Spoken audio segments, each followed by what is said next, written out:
감남산 집중의 여정 40일 32일차 시작하도록 하겠습니다. 복음 선구 9번째 이사야 53장 5절 말씀입니다. 그가 찔림은 우리의 허물 때문이요 그가 상함은 우리의 죄악 때문이라. 그가 징계를 받음으로 우리는 평안을 누리고 그가 채찍에 맞음으로 우리는 나음을 받았도다. 그렇게 예수님에 대해서 그리스도께서 우리의 모든 문제 담당하시고 해결하실 것에 대해서 말씀하고 계십니다. 우리는 병들고 죽을 수밖에 없는 인생입니다. 우리의 허물 때문에 우리에게 문제, 질병, 고통이 찾아올 수밖에 없었습니다. 그리고 우리의 죄악 때문에 하나님을 떠난 죄 속에서 빠져 사단에게 소속되어 있기 때문에 그 죄악 때문에 우리에게 문제 일어날 수밖에 없습니다.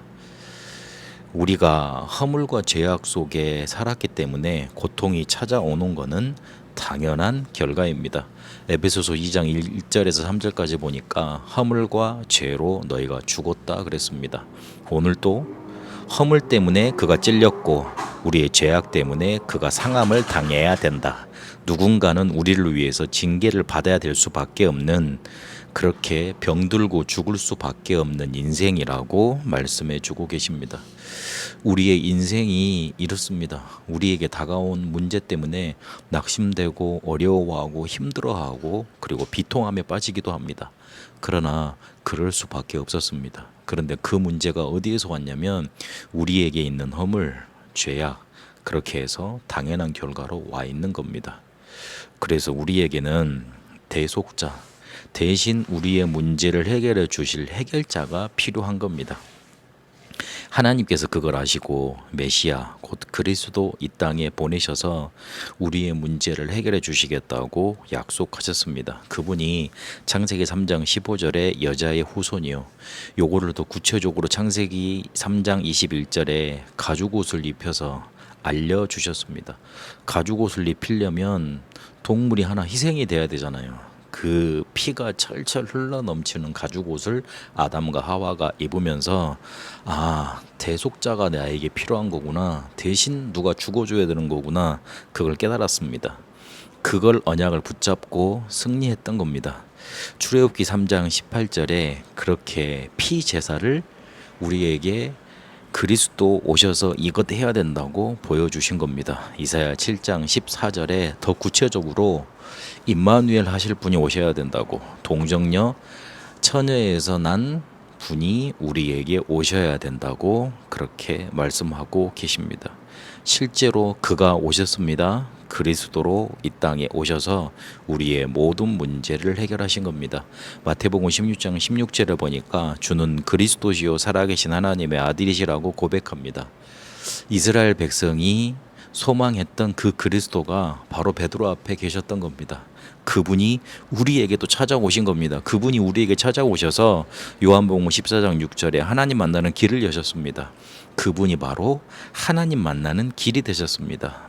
마가복음 10장 45절에 내 모든 저주 재앙의 문제를 대신 책임지셨습니다. 요한일서 3장 8절에 보니까 나를 괴롭혔던 마귀의 일을 완전히 멸하셨습니다. 그분이 바로 십자가에서 우리의 문제를 완전하고 완벽하고 또한 영원히 해결하셨습니다. 요한복음 19장 30절에 다 이루었다, 끝난 겁니다. 다 이루신 겁니다. 그런데 우리에게 남아 있는 게 있습니다. 문제가 있어요.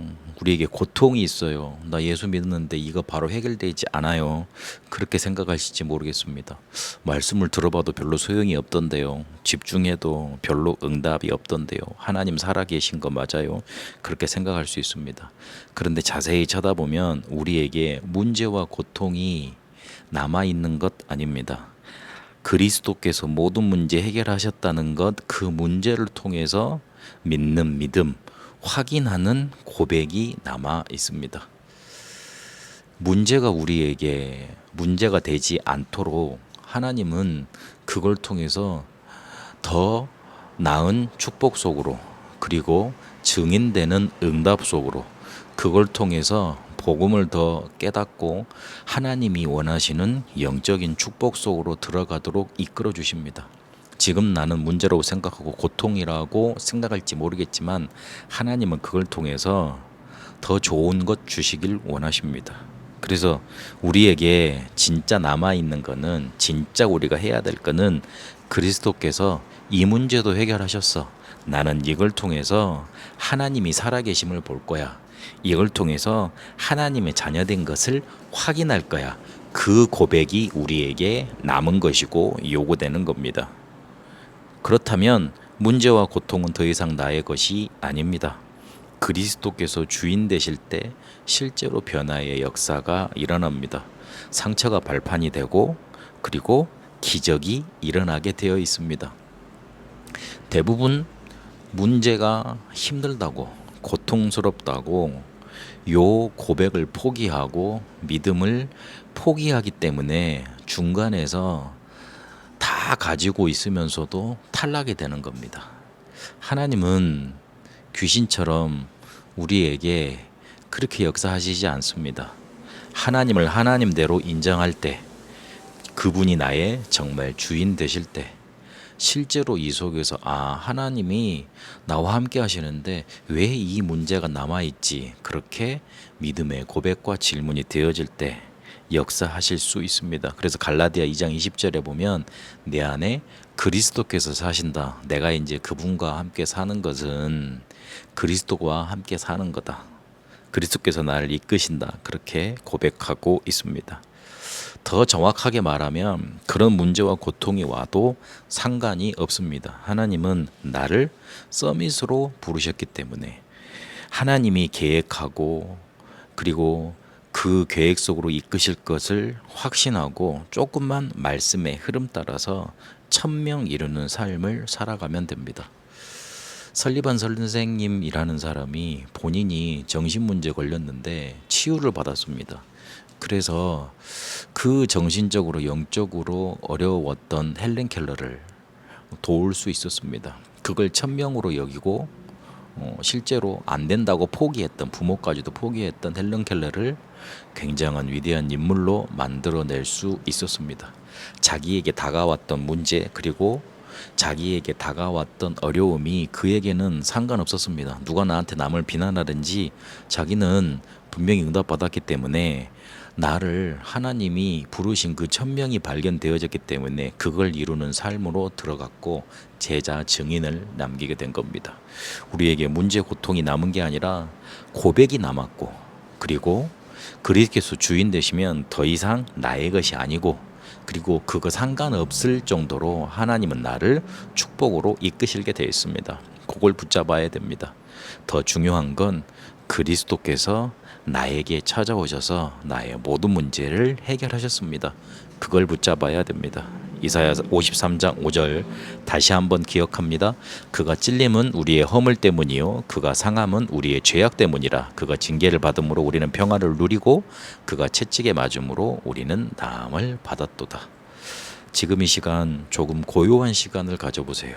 눈을 감으시고 조금만 호흡을 뱉었다가 다시 들이셨다가 길게 뱉었다가 다시 길게 들이셨다가 한 5번만 해보세요. 내뱉고 다시 들이쉬고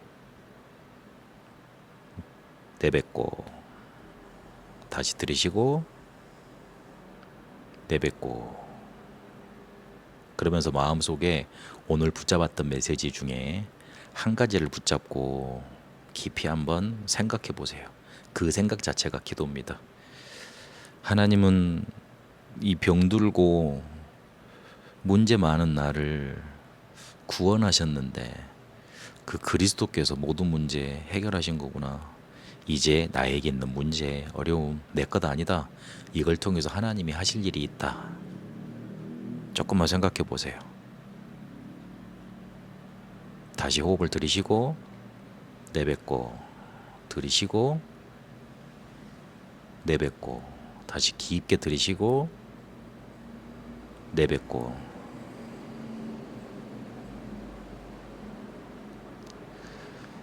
조금만 고요한 시간을 가지고 호흡에다가 말씀을 조금만 더 얹으면 굉장히 큰 힘을 얻는 기도가 됩니다. 그리스도께서 모든 문제 해결하셨다는 거 그거 붙잡고 응답 속으로 축복 속으로 들어가게 되시길 바랍니다.